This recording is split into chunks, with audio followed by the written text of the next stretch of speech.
Hello and welcome back everyone on Medical Studies.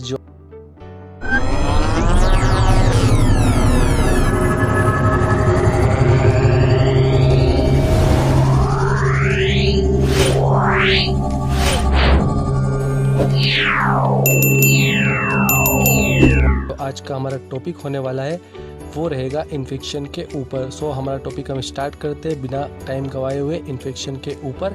इसमें complete explanation आपको मिलेगा। उससे पहले अगर आपने चैनल को सब्सक्राइब नहीं किया है तो आप चैनल को सब्सक्राइब करें, उसके बाद में वीडियो को कंटिन्यू वॉच करें। चलिए, अगर आपने चैनल को सब्सक्राइब कर दिया है तो आज हम जानेंगे कि इन्फेक्शन क्या होता है, क्लासिफिकेशन क्या होते हैं इन्फेक्शंस के, सोर्स ऑफ इन्फेक्शन क्या क्या होते हैं, मोड ऑफ ट्रांसमिशन क्या होता है, मतलब कि कैसे जो इन्फेक्शन होता है वो ट्रांसमिट होता है, और इन द एंड हम देखेंगे टाइप्स ऑफ इन्फेक्शियस डिसीज़। जो इन्फेक्शियस डिसीज़ होती है उनके कौन कौन से टाइप्स होते हैं। ये सारी चीज़ें हम इसमें अच्छे से वीडियो में पूरी कंप्लीटली डिस्कस करने वाले हैं। बहुत इंटरेस्टिंग टॉपिक होने वाला है, एंड तक वीडियो में बने रहे। चलिए देखते हैं डेफिनेशन ऑफ द इन्फेक्शन।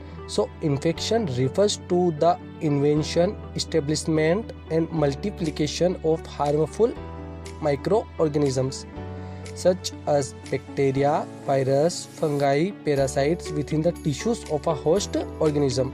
क्या मतलब होता है इसका? इन्फेक्शन क्या है?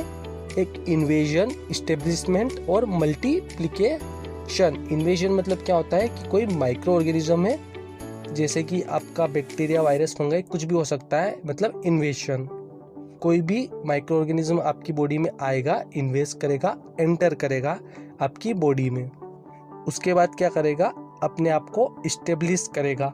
इसका मतलब होता है स्टेबलाइजमेंट, मतलब कि अपनी बॉडी में इन्वेजन मतलब एंटर करेगा, और स्टेबलाइज मतलब कि बॉडी के अंदर रहेगा, और बॉडी के अंदर रहने के बाद में क्या करेगा? अपनी फैमिली बनाएगा। फैमिली बनाएगा मतलब कि अपने आप को मल्टीप्लाई करेगा, 1 से 2, 2 से 4, 4 से 6, इस तरह से अपने आप को क्या करेगा? मल्टीप्लिकेशन करेगा। आया समझ में? Infection refers to invention, establishment and multiplication, मतलब कि एंटर करेगा, फिर रहेगा और अपने आप को क्या करेगा? मल्टीप्लाई करेगा। आया यहाँ तक समझ में?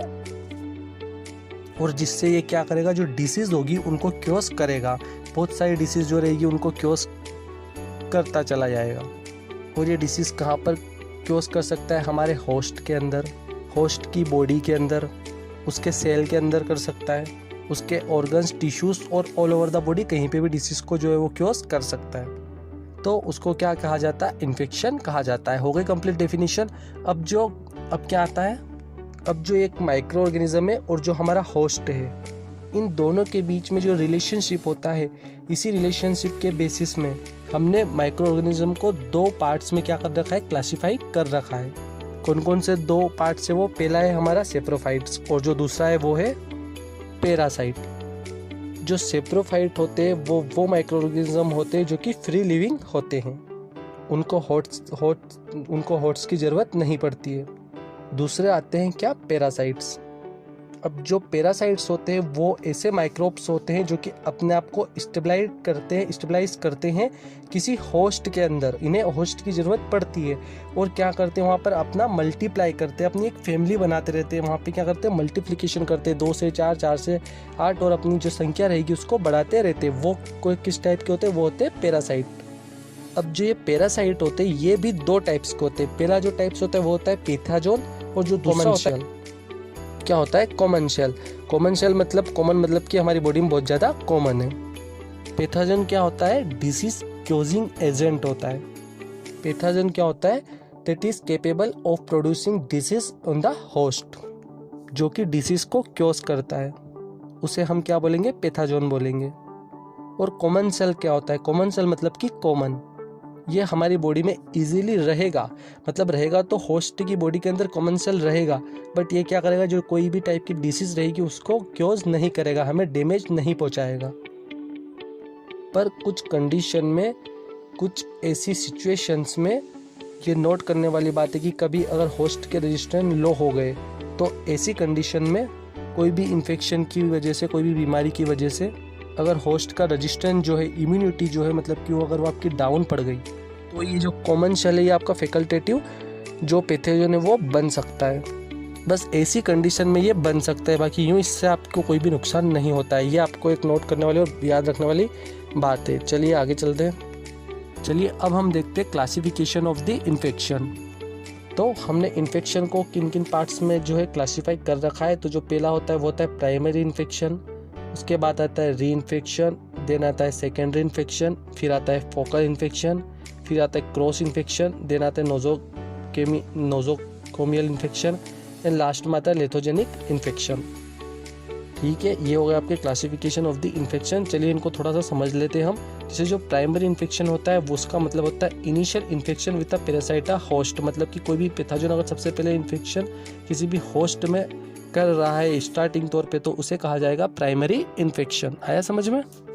मतलब फॉर एग्जांपल जैसे मैं हूँ, मुझे कभी भी मलेरिया नहीं हुआ, तो अगर मलेरिया का इन्फेक्शन पहली बार अगर मुझे होगा, मेरी बॉडी में जाएगा, या फिर कोई दूसरा ऑर्गेनिज्म जो कि आज तक मेरी बॉडी में पहले कभी नहीं गया और वो पहली बार अगर मेरी बॉडी में एंटर करता है, तो उसी और वैसे इन्फेक्शन को ही क्या कहा जाता है? प्राइमरी इन्फेक्शन कहा जाता है। अगला आता है हमारा री इन्फेक्शन। अब री इन्फेक्शन क्या होता है अब समझिएगा। जैसे कि पहले मुझे प्राइमरी इन्फेक्शन हुआ था, मैंने दवाई ली, मैं डॉक्टर के पास गया, डॉक्टर ने मुझे दवाई दी और मैं ठीक हो गया बिल्कुल। लेकिन पर कुछ टाइम बाद क्या हुआ, वो organism subsequent infection by the same parasite, मतलब कि उसी पैरासाइट के द्वारा किसके अंदर? होस्ट के अंदर, सेम होस्ट के अंदर जिसने मुझे पहले इन्फेक्शन क्रॉस किया था। जैसे कि सपोज करो मुझे मलेरिया 2 महीने 3 महीने पहले हुआ था और फिर 2-3 महीने बाद मुझे मलेरिया दोबारा हो गया, तो उसे क्या कहते हैं? री इन्फेक्शन कहते हैं। इन्फेक्शन दोबारा सेम होस्ट के अंदर हो जाना। सो क्या होता है second infection? When a new parasite sit upon an infection in a host whose resistance is lowered by pre existing infection disease.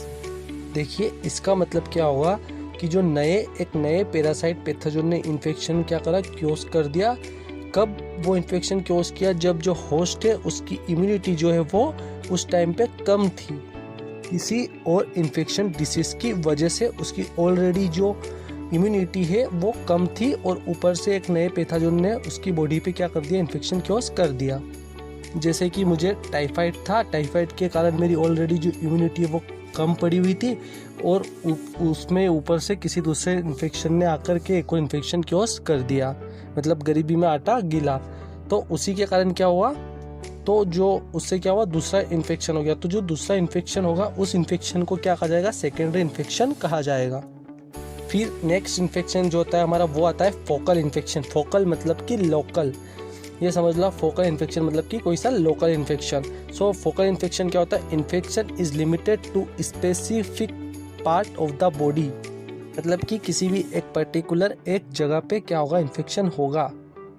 Then इसके बाद में आता है क्रॉस इन्फेक्शन। कौन सा इन्फेक्शन? Cross infection. समझते क्या होता है cross infection? When a patient already suffers from a disease, मतलब कि कोई सा पेशेंट पहले से किसी डिसीज से सफ़र कर रहा है और एक नया इन्फेक्शन आकर के उसी set up from another host और एनी अदर एक्सटर्नल सरफेस। जैसे समझिएगा, मुझे ऑलरेडी कोई सी भी डिसीज़ है, कोई सी भी बीमारी है, और ऊपर से एक नया इन्फेक्शन और आ गया मुझे किसी दूसरे होस्ट की वजह से, या फिर किसी और तरीके से किसी दूसरे के जरिए, तो उसे हम क्या बोलेंगे? क्रॉस इन्फेक्शन बोलेंगे। इसके बाद में आता है नोजोकोमियल इन्फेक्शन। नोजोकोमियल इन्फेक्शन क्या होता है? देखिए, cross infection occur in the hospitals, मतलब कि ऐसा इन्फेक्शन जो हॉस्पिटल्स होता है, वहाँ से जब आप हॉस्पिटल में किसी काम से गए और वहाँ से आपको कोई सा इन्फेक्शन लगता है आपकी बॉडी में, तो उसे क्या कहा जाएगा? नोजोकोमियल इन्फेक्शन कहा जाएगा। हॉस्पिटल्स में कौन कौन से कॉमन इन्फेक्शंस होते हैं हमारा? पहला कौन सा होता है? पहला होता है यूटीआई। दूसरा कौन सा होता है? दूसरे नंबर पर होता है रेस्पिरेटरी इन्फेक्शन। ये दो कुछ ऐसे कॉमन इन्फेक्शन होते हैं जो कि हॉस्पिटल में बहुत ज़्यादा होते हैं। ये दोनों most common acquired infection from the hospitals होते हैं। इन्हीं को हम क्या बोलते हैं? नोजोकोमियल इन्फेक्शन कहते हैं। ठीक है, इसके बाद में अगला आता है हमारा आइट्रोजेनिक इन्फेक्शन। समझते हैं ये इन्फेक्शन क्या होता है? आइट्रोजेनिक इन्फेक्शन क्या होता है? फिजिकल इंक्लूड इन्फेक्शन भी बोलते हैं हम इसको। इसमें क्या होता है? किसी फिजिशियन के पास में आप गए, आपके किसी डॉक्टर के पास में आप पहुँचे आपकी बीमारी का इलाज करवाने। अब उस डॉक्टर ने आपको कोई सी निडल से इंजेक्शन दिया हो, या फिर कोई सी निडल आपकी बॉडी में पुश करी हो, कैथेटर लगाया हो या फिर नेज़ोगैस्ट्रिक ट्यूब, कुछ भी आपको जो फिजिशियन है उसने लगाया हो और वो पहले से किसी इन्फेक्शन से अफेक्टेड हो, वो जो सब्सटेंस होता है नेज़ो एनजी ट्यूब हो गया, आपका कैथेटर हो गया, फिर नीडल हो गए, और उससे जो आपको इन्फेक्शन मिलेगा उसी इन्फेक्शन को क्या कहा जाएगा, हाइड्रोजेनिक इन्फेक्शन कहा जाएगा। ठीक है, आया समझ में आपको? क्लासिफिकेशन ऑफ इन्फेक्शन समझ में आए? प्राइमरी इन्फेक्शन, री infection, secondary infection, focal infection, cross infection, nosocomial infection और हाइड्रोजेनिक इन्फेक्शन, सब आए समझ में आपको अच्छे से? चलिए अब आगे समझते हैं। चलिए अब फिर से हम क्लासिफिकेशन कर लेते हैं इन्फेक्शन को on the basis of source. इस बार हम सोर्स के बेसिस पर इन्फेक्शंस को क्या करेंगे, क्लासिफाइड करेंगे। इसमें दो टाइप्स क्या आते हैं, पहला होता है एंडोजीनियस और दूसरा होता है एक्सोजीनियस। ठीक है, classification of infection on the basis of the source दो टाइप के होते हैं, एक होता है एंडोजीनियस, एक होता है एक्सोजीनियस। नाम से थोड़ा सा समझिएगा, एंडो मतलब इनसाइड, एक्सो मतलब आउटसाइड। तो डिस्कस करते एंडोजीनियस। एंडोजीनियस मतलब क्या होता है, this is a type of infection originates from micro organisms that are already present in the host body. मतलब एंडोजीनियस किस टाइप का इन्फेक्शन रहेगा, मतलब कि ये उससे हमारा इन्फेक्शन जो होगा वो लगेगा जो कि ऑलरेडी हमारी बॉडी में वो माइक्रो ऑर्गेनिज्म जो है वो ऑलरेडी प्रेजेंट है और उसी से हमें इन्फेक्शन लगेगा, तो उसे कहा जाएगा endogenous source of the infection. अब यानी कि कॉमन सेल की बात हो रही है इसमें। ठीक है, पढ़ा था हमने पहले, जो हमारे कॉमन सेल है वो हमारी बॉडी में नॉर्मली रहते हैं, लेकिन जब हमारी इम्यूनिटी कम हो जाती है तब वो अपना पैथोजेनिक रूप दिखाते हैं। तो जो एंडोजीनियस इन्फेक्शन रहेंगे ये क्या रहेंगे, हमारी बॉडी की इम्यूनिटी कम होने के कारण हमारी बॉडी में से ही हमें इन्फेक्शन होते हैं, उसी को क्या कहते हैं, एंडोजीनियस इन्फेक्शंस कहते हैं। चलिए अब डिस्कस करते हैं एक्सोजीनियस इन्फेक्शन के बारे में। एक्सोजीनियस मतलब कि बाहर से, तो इसमें क्या आएगा, this type of infection come from source outside the host body. मतलब जो होस्ट की बॉडी में से नहीं, ये बाहर से इन्फेक्शन जो बॉडी एक्वायर करती है उस इन्फेक्शन को कहा जाता है एक्सोजेनियस इन्फेक्शन।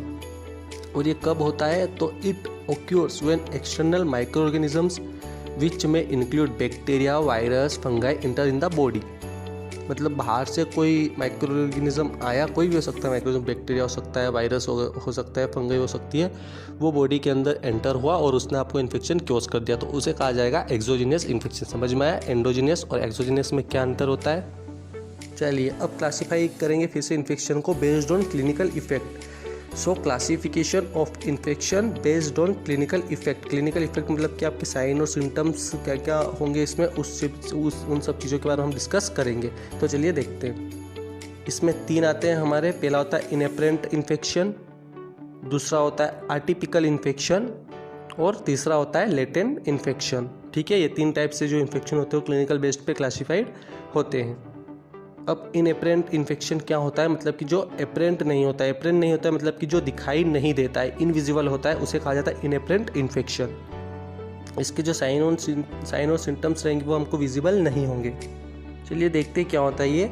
तो inapparent infection also known as subclinical or asymptomatic infection refers to a situation in which an individual infected with a microbe but does not exhibit noticeable sign or symptoms or illness. तो आपको नाम से समझ में एक बात तो आ रही होगी, असिम्प्टोमेटिक मतलब कि जिसका कोई भी सिम्टम जो है दिखाई ना देता हो। ठीक है, ऐसे इन्फेक्शन को हम इनएपरेंट इन्फेक्शन बोलते हैं, जिसमें क्या होता है, प्रॉपर जो हमें साइन और सिम्टम होता है किसी भी एक बीमारी का या फिर किसी भी बीमारी जो होती है बॉडी के अंदर, उसका साइन और सिम्टम जो होता है वो दिखाई नहीं देता है, बट वो जो बीमारी होती है, जो डिसीज होती है वो होती है।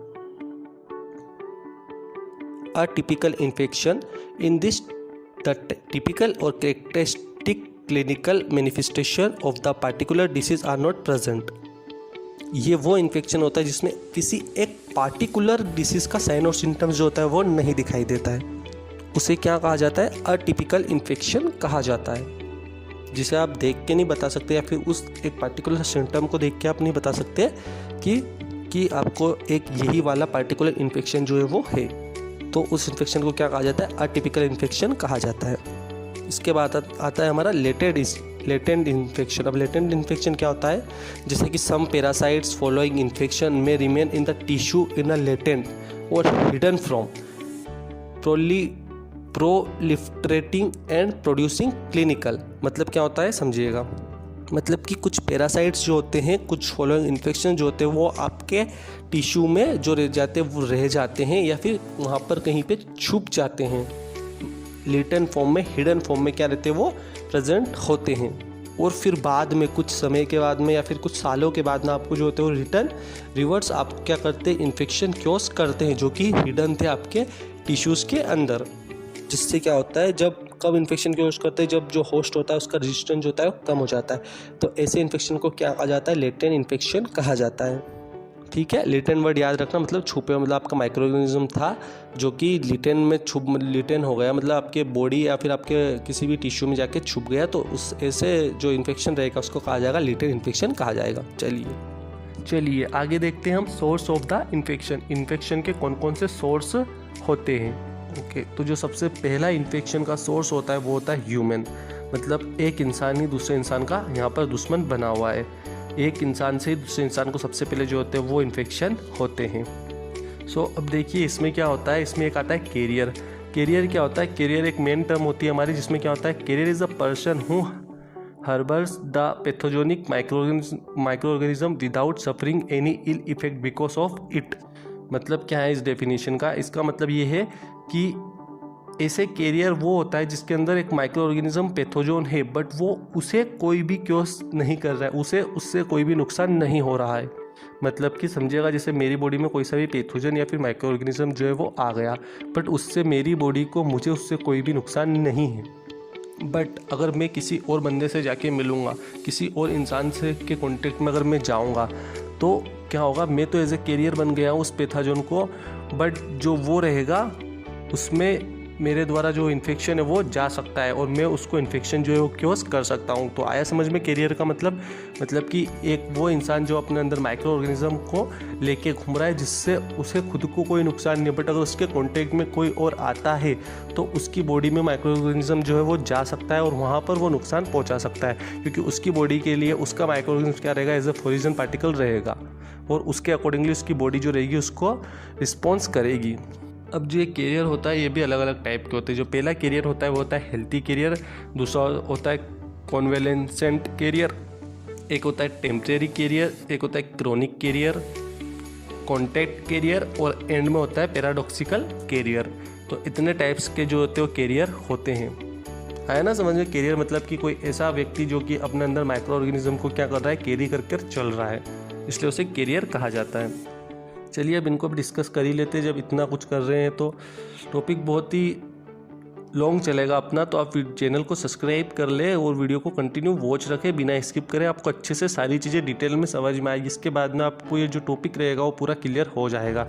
सो हेल्थी कैरियर क्या होता है, one who harbours the pathogen but has never suffered from disease caused by the pathogen.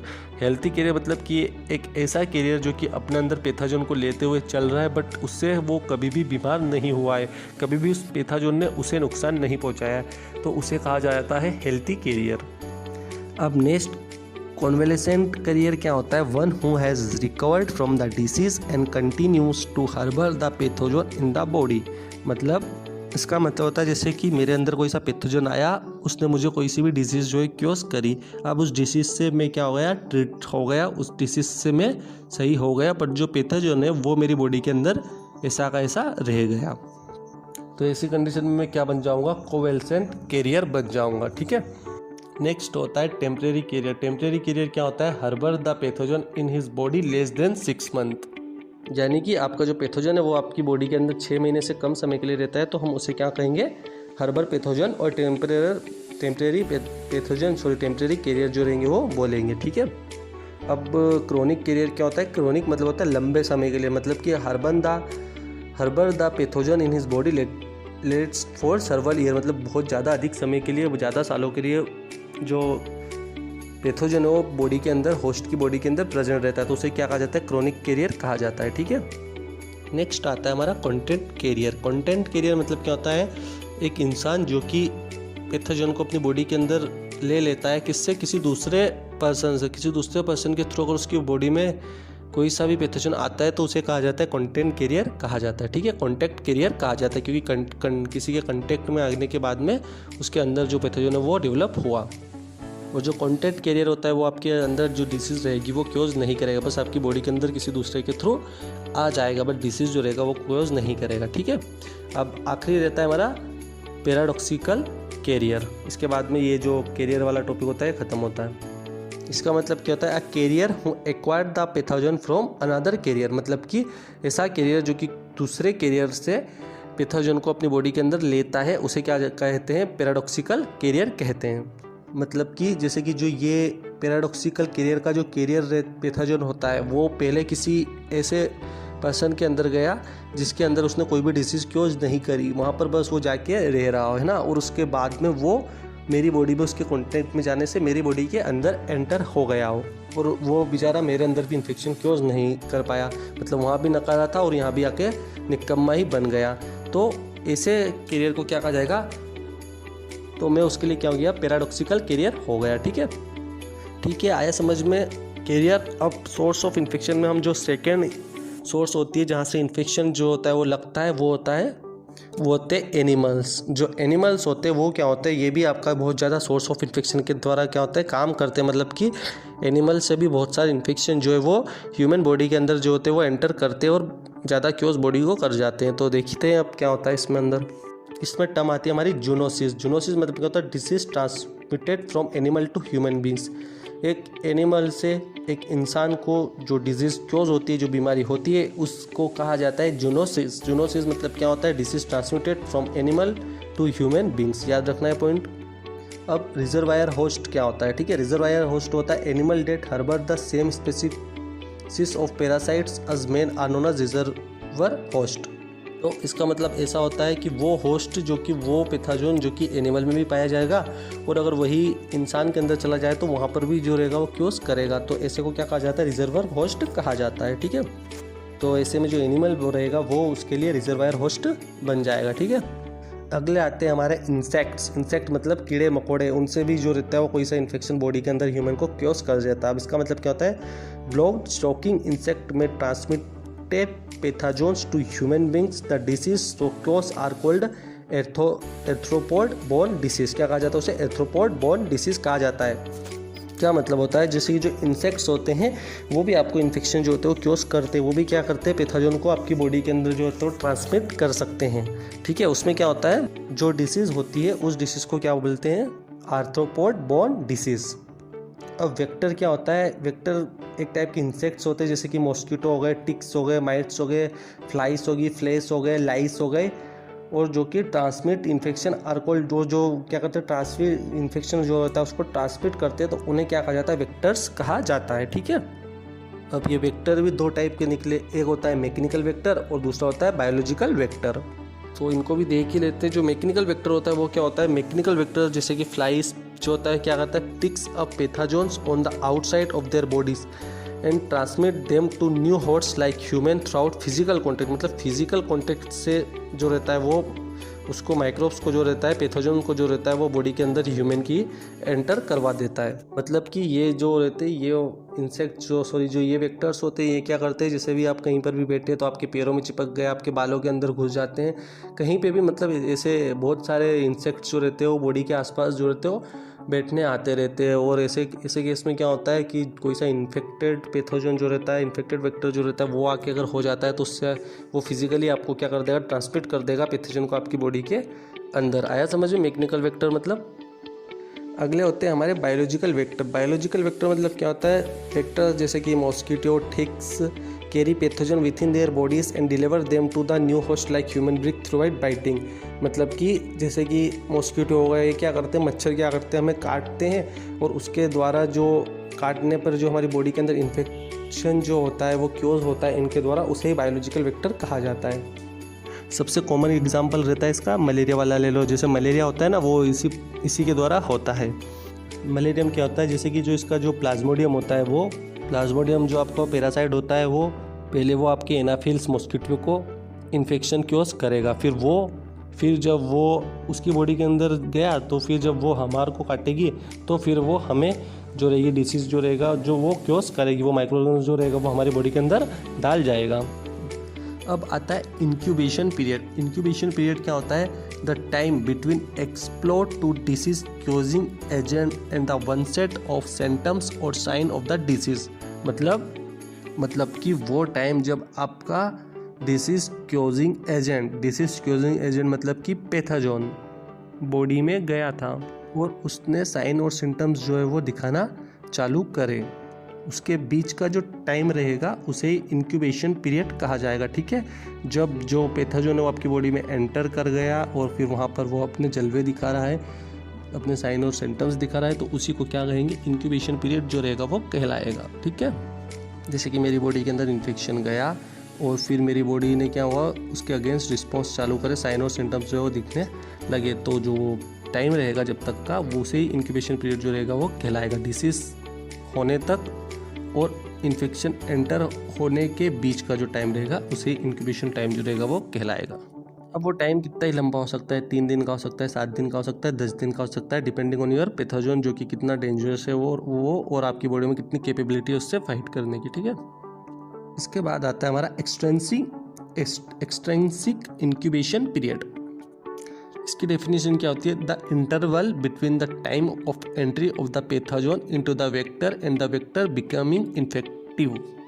कि वो टाइम जब आपका पैथोजन एक इंसेक्ट एक वेक्टर के अंदर गया, आपका इंसेक्ट कब वो जो है वो इन्फेक्टिव हुआ, अब कब वो दूसरे किसी आपके होस्ट की बॉडी में जाएगा, वहाँ पर वो काटेगा और उसको इन्फेक्शन क्योज करेगा, तो उसको जो इन्फेक्टिव होने के बीच का टाइम लगा उसी टाइम को कहा जाता है एक्सटेंसिव इंक्यूबेशन पीरियड। अब एक और सोर्स ऑफ इन्फेक्शंस की बात कर लेते हैं जो कि होते हैं हमारे कॉमन, वो होती है सोइल मतलब मिट्टी से जो इन्फेक्शन लगते हैं उन्हें सोइल सोर्स ऑफ इन्फेक्शन कहते हैं। वाटर से हम पानी पीते हैं, उसके अंदर बहुत सारे पैथोजन माइक्रो ऑर्गेनिज्म जो रहते हैं वो आते हैं और हमारी बॉडी के अंदर एंटर हो जाते हैं। और एक होता है फूड, जो खाना खाते हैं हम, उसके थ्रू जो बॉडी में इन्फेक्शन लगता है वो सोर्स। तो इन सब चीज़ों के बारे में हम डिस्कस कर लेते हैं। सो सोइल में बहुत सारे ऐसे पैथोजन्स होते हैं जो कि आपको इन्फेक्टेड करते हैं, जैसे कि उनका नाम जाने तो एक होता है स्पोर्स ऑफ टेटेनस बेसाइल, ये जो रहते हैं सोइल में प्रेजेंट होते हैं और आपको क्योज कर सकते हैं। फंगाई जैसे कि आपका एस्टोप्लाज्मा, कैप्सुलोटोम, नोकार्डिया, स्टोरडोइड, ये सारी क्या होती है, स्पीसीज होती है जो कि सोइल में प्रेजेंट होती है और आपको इन्फेक्शन जो होता है वो क्योज कर सकते हैं। ठीक है, साथ ही साथ आपके पैरासाइट्स होते हैं जैसे कि राउंड वॉर्म हो गया, हुक वॉर्म हो गया, इनके बारे में आपने पढ़ा होगा। ये भी क्या होती है, सोर्सेस होती है जो कि इन्फेक्शन क्योज कर सकती है। और वाटर की हम बात करें तो ये कंटेमिनेट करके रखता है पैथोजेनिक माइक्रो ऑर्गेनिज्म जैसे कि कोलरा, विब्रियो हो गया, इन्फेक्टिव हेपेटाइटिस वायरसेस हो गया, ये सब क्या में प्रेजेंट होते हैं, जो वाटर होता है उसमें रहते हैं। वाटर जो रहता है इन सबको कंटेमिनेट करके रख सकता है। ठीक है, नेक्स्ट होता है प्रेजेंस ऑफ एक्वेटिक वेक्टर्स, जैसे कि आपका एग्जाम्पल हो गया साइक्लोप्स इन गिनिया वॉर्म इन्फेक्शन, ये कायम आते हैं, ये एक्वेटिक वेक्टर्स में आते हैं। ठीक है, मतलब कि पानी वाले वेक्टर्स, वाटर वेक्टर्स। ठीक है, तो इन सब से क्या हो सकता है, आपको इन्फेक्शन जो है वो हो सकता है। अब नेक्स्ट आता है फूड में किस टाइप के इन्फेक्शन जो होते हैं, कैसे हो सकते हैं। सो देखते हैं। सो आपका जो एक्सटर्नल कॉन्टिमेशन फूड पॉइजनिंग होता है वो किसके द्वारा होता है, स्टेफिलोकोकस के द्वारा। स्टेफिलोकोकस के द्वारा क्या होता है, ये क्या होता है, एक्सटर्नल कंटिमिनेशन होता है फूड पॉइजनिंग का। ठीक है, स्टेफिलोकोकस, इसे फूड पॉइजनिंग कहा जाता है, जो कि कौन करती है, स्टेफिलोकोकस करती है। ठीक है, एक और क्या आता है, प्री एक्सीडेंट इन्फेक्शन मीट और अदर एनिमल प्रोडक्ट। आपका एग्जांपल होगा इसमें साल्मोनेलोसिस। ठीक है, इसमें क्या होता है, मतलब कि आपने कुछ भी खाया तो उसके अंदर जो पैरासाइट है वो ऑलरेडी प्रेजेंट होता है। ठीक है, और आपने उसी चीज़ को खा लिया, अब वो कहाँ जाएगा, आपकी बॉडी के अंदर एंटर कर जाएगा। सो आपने कुछ भी खाया और उसके कारण आपको क्या हो गया, पॉइजनिंग हो गया, तो उससे क्या होता है, कॉन्टेमिनेटेड फूड के कारण आपको जो इन्फेक्शन क्योज हुआ वो काय के थ्रू होता है, उससे आपको क्या होता है, ये इन्फेक्शन जो है वो क्योज हो सकता है। ठीक है, चलिए फाइनली सोर्स ऑफ इन्फेक्शन से हमारा पीछा छूटा। अब ये सारे जो है ख़त्म हो चुके हैं, हमने सारे सोर्स ऑफ इन्फेक्शन जो है वो डिस्कस कर लिए। अब हम डिस्कस करेंगे method of transmission of infection. ठीक है, इसमें सबसे पहले आता है कॉन्टैक्ट से इनडायरेक्ट करके, दूसरा आता है इनहेलेशन। इनहेलेशन में क्या होता है, रेस्पिरेटरी इन्फेक्शन होता है, वो जैसे कि इन्फ्लुएंजा हो गया और ट्यूबरक्लोसिस हो गया, ये सारे कौन से होते हैं, रेस्पिरेटरी इन्फेक्शन होते हैं जो कि इनहेलेशन के थ्रू होते हैं। ठीक है, समझते हैं इनको। ठीक है। एक तो कॉन्टैक्ट से हो गया, कॉन्टैक्ट में आप डायरेक्ट किसी के कॉन्टैक्ट में गए या फिर इनडायरेक्टली किसी के कॉन्टैक्ट में गए और वहाँ से आपकी बॉडी के अंदर जो पैथोजन है वो एंटर कर गया। एक होता है इनहेलेशन। इनहेलेशन मतलब कि आप सांस लेते हो और उसके द्वारा किसी ड्रॉपलेट्स के थ्रू जो कोई सा इन्फेक्शन क्योज हो गया, जैसे इन्फ्लूजा, ट्यूबरकुलोसिस एक्सेट्रा। नेक्स्ट होता है इंजेक्शन। इंजेक्शन में क्या होता है, कंटेमिनेटेड फूड एंड वाटर, मतलब कि आपने किसी चीज़ को खाया और पिया, उससे आपको इन्फेक्शन क्योज हो गया, उसे कहा जाता है इंजेक्शन इन्फेक्शन। ठीक है, सॉरी, इंजेक्शन जो होती है आपकी मोड ऑफ ट्रांसमिशन होती है इन्फेक्शन के लिए। एक होता है इंक्यूबलेशन। ठीक है, process of processing immunity that consist of an introduction of the infection agent into the body. एक होता है इनोकुलेशन की वजह से। इनोकुलेशन में क्या होता है, process of producing immunity that consist of an introduction of the infection agent into the body and vaccination. जैसे कि आपने देखा होगा वैक्सीन के टाइम पर जो वैक्सीन आप जब लगवाते हो उस टाइम पे आपके अंदर कोई एक पैथोजन का जो होता है पार्ट डाला जाता है, मतलब कि कोई भी पैथोजन का एक हिस्सा जो रहता है वही आपकी बॉडी में इनएक्टिव फॉर्म में जो रहता है वो डाला जाता है, जिससे क्या हो, जो आपका इम्यूनिटी और आपका जो इम्यून सिस्टम है वो एक्टिव हो जाए और उसके लिए जो है वो फाइट करे और अपने अंदर एंटीबॉडीज जो है वो बनाकर रख ले, मतलब कि उस पैथोजन से फाइट करने के लिए तैयार हो जाए। अब अगली मोड ऑफ ट्रांसमिशन इन्फेक्शन की होती है, वो होती है इंसेक्ट्स। इंसेक्ट क्या होता है, एक मैकेनिकल होता है और बायोलॉजिकल हमने देख लिया है। मैकेनिकल और बायोलॉजिकल दो वेक्टर्स होते हैं, वो भी हमने पूरा डिस्कस कर लिया है, तो इसे कहा जाता है इंसेक्ट। इसके बाद में आता है हमारा कंजक्टाइटल। ये भी क्या होता है, इन्फेक्शन क्योज कर सकता है। इसमें कौन कौन से आते हैं, इसमें क्या होता है, जैसे कि मदर को है तो मदर से वो बेबी को भी हो सकता है, उसे कहते हैं कंजक्टाइटल मोड ऑफ ट्रांसमिशन इन्फेक्शन के लिए। ठीक है, जैसे कि मदर को इन्फेक्शन है कोई सा और वो बेबी के अंदर आ गया हो, और इन्हें क्या कहते हैं, वर्टिकल ट्रांसमिशन होते हैं। ये क्या करते हैं, some pathogen are able to cross the placenta barrier and infect the foetus into uterus. में क्या होता है, ऐसे पैथोजन जो कि प्लेसेंटा बैरियर को क्रॉस करके जो बेबी का फीटस होता है यूटेरो में उसमें अंदर आके जो होते हैं इन्फेक्शन को क्योज कर सकते हैं, तो उन्हें क्या कहते हैं, वर्टिकल ट्रांसमिशन कहते हैं। आया समझ में। इसमें एक और होता है टेराटोजेनिक इन्फेक्शन। इसमें क्या होता है, infection that have the potential to cause birth defect of development abnormalities in the fetus when they occur during pregnancy। समझिएगा इसका मतलब क्या होता है, यानी कि प्रेगनेंसी के दौरान मदर को कोई सा भी इन्फेक्शन हो जाए, ऐसे पैथोजन जो होते हैं वो कुछ पैथोजन होते हैं जो कि अपने आप में ऐसी क्षमता रखते हैं, अगर प्रेगनेंसी के टाइम पे वो इन्फेक्शन हो जाते हैं तो वो क्या करेंगे, जो बेबी बाद में होगा उसकी डेवलपमेंट में दिक्कत ला सकते हैं। मतलब कि या तो वो अपने आप को बेबी जो रहेगा अच्छे से डेवलप नहीं कर पाएगा क्योंकि उसके अंदर वो इन्फेक्शन जो रहेगा वो प्रेजेंट रहेगा और उससे बर्थ डिफेक्ट भी हो सकता है। तो उस टाइप के इन्फेक्शंस को क्या कहते हैं, हम टेराटोजेनिक इन्फेक्शंस कहते हैं। ठीक है। आइट्रोजेनिक एंड लेबोरेटरी इन्फेक्शन, ये क्या होता है, during the administration of injections, lumbar puncture and catheterisation.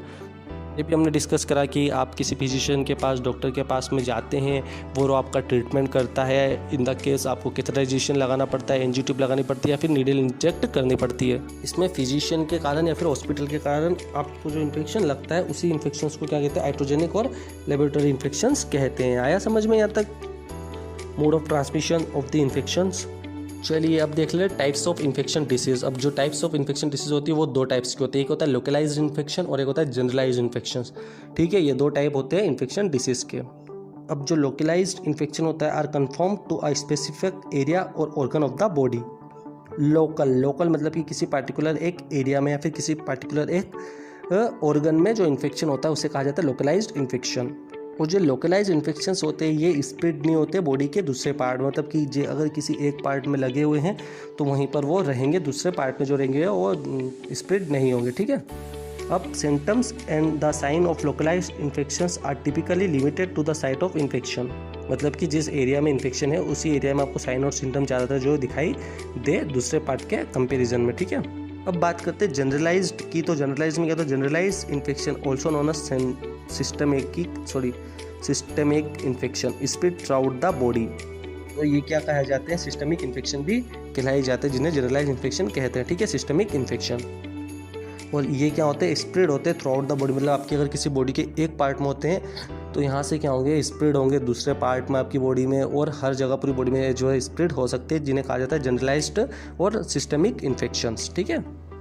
क्या करते हैं, they affect multiple organs or organ systems and can lead to more widespread symptoms, मतलब कि मल्टीपल बहुत सारे आपके ऑर्गन्स को, आपका जो पूरा ऑर्गन सिस्टम होता है उसको भी इन्फेक्ट कर सकते हैं। और साथ ही क्या करते हैं, ज़्यादा मात्रा में स्प्रेड करते हैं सिम्टम्स को उनके, और ज़्यादा मात्रा में क्या होते हैं, फैलते हैं आपकी बॉडी के अंदर। अब इतना डिस्कस कराइए हमने इन्फेक्शंस के बारे में, तो इनकी कुछ इंपॉर्टेंट टर्म को भी डिस्कस कर लेते हैं। पूरा का पूरा ये जो आपका टॉपिक रहेगा वो पूरा ही इसमें कवर हो जाएगा, आपको कहीं और से पढ़ने की ज़रूरत नहीं पड़ेगी। सो इंपॉर्टेंट टर्म्स में क्या आता है, बैक्टीरिया। बैक्टीरिया क्या होता है, circulation of bacteria in the blood. Blood के अंदर अगर बैक्टीरिया सर्कुलेट कर रहा है तो उसको क्या कहेंगे, उस टर्म को क्या कहा जाएगा, उसे हम बोल देंगे बैक्टीरिया। ठीक है, बैक्टीरिया मतलब क्या होता है, circulation of bacteria in the blood. ये टर्म समझ में आई। अगली टर्म होती है सेप्टिसीमिया। सेप्टिसीमिया मतलब क्या होता है, bacteria circulate and multiply in the blood and from toxic product. मतलब कि बैक्टीरिया जो आपके ब्लड के अंदर ट्रेवल भी कर रहा है, सर्कुलेट भी कर रहा है और अपने आप को मल्टीप्लाई भी करता जा रहा है, किस फॉर्म में, टॉक्सिक प्रोडक्ट, और टॉक्सिक प्रोडक्ट अपना बना रहा है, तो उसे क्या कहते हैं, सेप्टिसीमिया। उसकी जो टर्म रहेगी उसे कहलाएगी। ठीक है, bacteria circulate and multiply in the blood form toxic product known as septicaemia. ये टर्म भी समझ में। एक होती है पाइनिया। पाइनिया में क्या होता है, multiple abscess collecting of pus from throughout the body typically as a result of septicaemia. मतलब कि ये क्या करते हैं, पस फॉर्म करते हैं। पस मतलब कि जो पिक रहता है, पस जो होता है उसे बनाते हैं। आया समझ में। अब एक और देख लेते हैं आखिरी, इसके बाद में हम लेक्चर को कंप्लीट कर देंगे। एक होती है infection disease depending on their spread in the community. ये 3 टाइप की होती है, मतलब कि जो स्प्रेड होती है इन्फेक्शन डिसीज, ये 3 टाइप्स में होती है। एक होती है एंडेमिक, एक होती है एंडेमिक, एक होती है एपिडेमिक और एक होती है पेंडेमिक। ठीक है, ये 3 टाइप से जो होती है वो सर्कुलेट होती है। सो अब हम हमारा लेक्चर जो होते हैं वो यहाँ पर ख़त्म करते हैं और इसे समाप्त करते हैं। ये था हमारा आज का लेक्चर जो कि था इन्फेक्शन के ऊपर। पूरा का पूरा इन्फेक्शन में जितनी भी चीज़ें हो सकती है वो हमने अधिकतर इसमें कवर करी है। और हो सके तो आपको जो इन्फेक्शन के बारे में रहेगा वो कहीं और से जानने को नहीं जाना पड़ेगा। सो ये था हमारा लेक्चर जो था इन्फेक्शन के ऊपर। अगर इससे रिलेटेड कोई और डाउट हो तो आप कमेंट सेक्शन में कमेंट डालकर पूछें और वीडियो को लाइक करना ना भूलें और साथ ही चैनल को सब्सक्राइब कर जाए। Thank you, have a good day.